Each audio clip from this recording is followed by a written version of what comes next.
Hello everybody and welcome to RodLab video tutorial number 6. In this video I'm going to cover some Bendform comparison and Bendform analysis. So I've already got RodLab up and running here, and I'm going to click on my open bending comparison, and I'm going to grab this 7613 LT taper we've looked at in the past. So I'll go ahead and bend this. I've already got some set points over here, and you can kind of see this is maybe along the range of what you'd expect to see in general, the magnitude of a casting stroke. Now if I were to bend this a bit harder and put more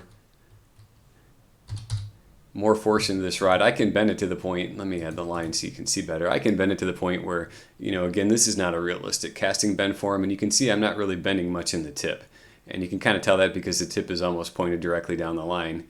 And when I come into my change in bend angle, so what this graph represents is per inch of rod, how much is the bend angle changing.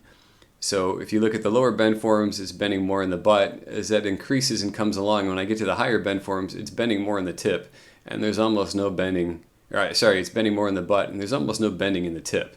So this isn't obviously not realistic, and we're not going to exercise the tip very well to help us understand how it would behave in normal casting. So what I would do, I would come back and make this maybe a lower number, and let's go back to that. And now what I'd like to do is I'd like to add another rod for comparison. So first rod we're going to pick is our 7613 Howells 1950. And it's my understanding that when Russ created the LT version of the taper, he started with the Howells 1950, and you can look here, subtracted 2 thousandths off the tip area, and then he beefed up the butt a little bit, put some more bamboo back here. So let's go ahead and calculate the bend form here. And what you can see is through each of these curves, the LT is actually leading the 1950 version, and it looks a little bit, from this at least, it looks to be a little bit faster rod. So let's come down into my bend form change and my angle change, and what you can see is that's pretty much the case. The LT is bending more in the tip and less in the butt at the same load versus the 1950 version. Now if I come in here and expand this out, you can see that I've got a little more mass in the LT, but not much, like 6/10 of or 6/100 of an ounce rather. And I've got a little more finish on the LT because my butt's bigger. I've got more butt surface area that I got to apply finish to. But overall, the total mass is like 7/100 of an ounce. I don't think you're going to feel that much different as a caster. And the wrist torque to cast is almost identical as well. This is a fairly straightforward, very similar feeling with a little bit faster taper, it looks like. So I'm going to close these out. And actually, first, let's just go choose some new rods here. And I'm going to grab, we had a Divine, I'll pull that post back up, from Black Dog that he posted on the Classic Fly Rod forum. And he's having refinished, but conveniently he hasn't cast it yet. So we made the assumption based off what the taper is that it's actually a 6-weight rod. So I'll go ahead and bend that. And you can see there's my bend form. What I want to do is I want to add some more rods in that I have already in taper stock, if you will, and see how it compares to those. Let's go ahead and pick rods. This is the list of all the rods in the taper folder here. And I'm going to click on line weight, and then I'm going to click on length. For starters, let's just go ahead and grab all the 8-foot rods. So what I want to do, I'll click on one, and then I'm going to hit the shift button, and I'm going to click on the other one, and that'll highlight all of them. I can right click on that, or I can add selected files, and that'll put all of them in my analysis window. You can do up to 24, but as you'll probably see here, 24 rods makes a real mess, particularly when you've got 4 different tapers or 4 different curves for each one. So let's drop that to just a single curve. And even then, it's still kind of a mess because I've got a lot of tapers on top of each other. But if we look, I've got 3 weights, 6 weights, 4 weights. I thought there was even a 7-weight in here. I guess I didn't grab that one. But I've got a wide variation in line weights. And the reason that's kind of key is that you would typically not expect to cast as much line with a 3-weight as you would expect to cast with a 6-weight.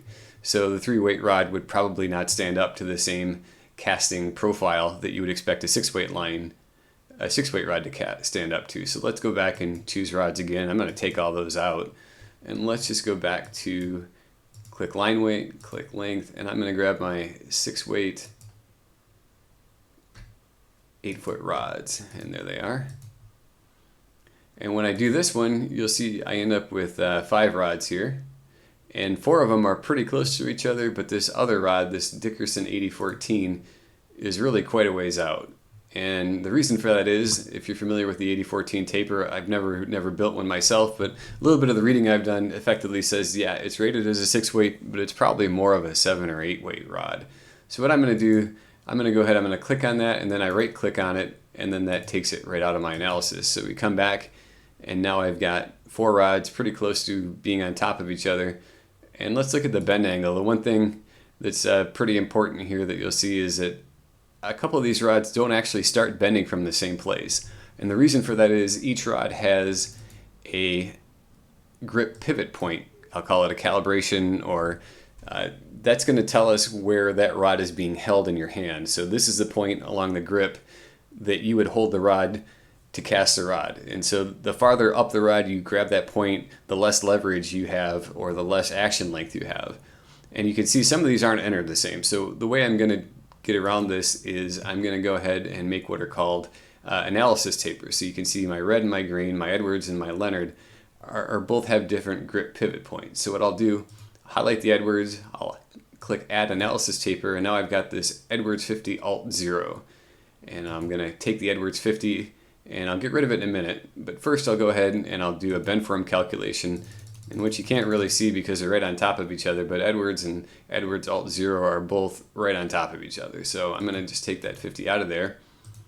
And now I'm going to come in, and if I double click, I'll bring up my taper editing window. And now you can see when I edited the rods previously, the rods that were right on my hard drive, I wasn't allowed to change numbers because that would change the taper on my hard drive, and that would potentially make a mess if I screwed things up. So what I've done, I've created this alternate taper, and it's an analysis taper, and I can go ahead and make edits to this now. And really I can change anything, but right now I care about the pivot point. So let's go ahead and recalculate that. And coming back to my bend angle change, you see I've got another one. This Leonard Model 50 is the same problem. So I'll add an analysis taper, take the Model 50 out by highlighting it and right clicking it. And now if I double click on this, I can change that grip pivot point to a 7 to match what I already had on my Divine 8. So let's calculate again. And now what you see is when I've changed the pivot point on the Leonard, I've got more leverage on the rod, and the rod bends more. It's not really as good of a comparison to my Divine, so I'm going to highlight that, right click, that one's gone. And now I'm down to 3. And as you see, obviously the Edwards 50 really seems to be a pretty close comparison, so let's take the Garrison out. And one more time. So effectively what I see here, if I'm looking for an analog to how this Divine 8 is going to cast with a 6 weight line, the Edwards 50 is probably a pretty good example. So next thing we'd like to do is let's ask the question, what would happen if I cast my Divine 8 with or not my Divine 8, but Black Dog's Divine 8 with a 5 weight line. So again, I'm going to add analysis taper, and just for reference, if I clicked on the taper on my hard drive, the base taper, I can't edit any of this stuff, and if I did, it would screw up the taper. So I add the analysis taper though, and I can go ahead and come in here. I've got this alternate taper, and I can rename it actually so I don't forget what I've done. I'm going to call it just 5 weight, and then for my line weight, I'm going to change that to a 5. And you can see now when I've got this 5 weight, so effectively I've kept the taper identical, but I'm now casting it with a 5 weight, and you can see I kind of get a little faster result, right? A little less bending, and a little, come back down in here. Look at my bend angle. So all around, this 5 weight rod is bending a little bit less than the 6 weight rod, which we'd expect. So let's come back, and what I really want to do, I'll show you an example of what you can do. I would like to try to figure out what the difference is between these two. So I'm going to create 2 curves, and I'm going to keep all of this stuff, the acceleration factor, the angle, the line drop, all the same, but I'm going to change how much line I'm casting. And you probably see where this is going right now. If I compare a 5 weight to a 6 weight line, I think I've got the standards up actually over here. So here's my FTMA standards. Here we are. My 5 weight standard line is 140 grain at 30 feet. 6 weight is 160. So you're looking 14-15% difference, right? It's almost very little difference between those two lines and how they're going to load the rod. So if I come in here, the way you read this is, okay, red was my 5 weight. This is the 5 weight rod with 40 feet of line casting. This is the 5 weight with 60 feet of line casting. And here's the 6 weight at 40 feet, 6 weight at 60 feet. What I'd like to do is I'd like to take these two inside curves and bring them together. So let's go ahead and try it with 50. They're coming closer together. If I drop this to 44, I've actually gone the other way now. They've crossed each other, and mathematically you could easily calculate the right number would be about 46. So when I put 46 feet of line on the 55 weight rod, it matches up with 40 weight of line on the 6 weight rod. So it's just kind of a way you can compare the difference between how the rod would behave with a 5 foot and a 5 weight and a 6 weight rod. And I'm running a little low on time here, so I'm going to go ahead and stop it here, and we'll pick up in the next video. Thank you.